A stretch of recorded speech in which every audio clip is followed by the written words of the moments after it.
আজকে আমি নিজের বাগানের লেবু ছিঁড়ে নিয়ে চা বানাবো।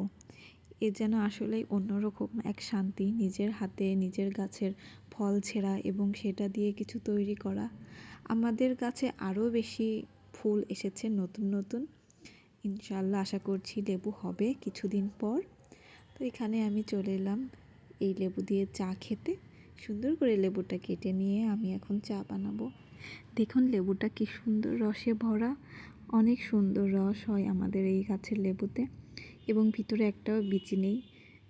খুবই সুন্দর একটা দেশি লেবুর ঘ্রাণ যেমন আছে তেমন খেতেও খুব টক, অনেক ভালোই লাগে খেতে।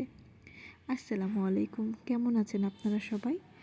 আশা করি সবাই অনেক ভালো আছেন এবং আলহামদুলিল্লাহ আমিও অনেক ভালো আছি। এই জন্যই তো আজকে নিজের গাছের লেবু দিয়ে চা বানিয়ে খাবো মজা করে। এর আগে না আমি চা খেতে এত পছন্দ করতাম না, বিয়ের পরে আসলে বাসায় এসে দেখেছি আমার শাশুড়ি আম্মার চা খাওয়ার অভ্যেসটা আছে, প্রতিনিয়ত চা খাই, তাই আম্মুর সাথে সঙ্গ দিতে আমারও চা খাওয়া হয়ে যায় এবং চা বানানোটাও চেষ্টা করছি প্রতিনিয়ত ভালো করার জন্য। তো লাল চায়ের মধ্যে আমার লেবু চাটাই অনেক বেশি ভালো লাগে, খালি চাটা খেতে ভালো লাগে না। আসলে আমার দুধ চা খেতে আমি সারা জীবন পছন্দ করি অনেক বেশি, কিন্তু সব সময় দুধ চাও খেতে ভালো লাগে না, তাই লেবু চা খাই সব সময়।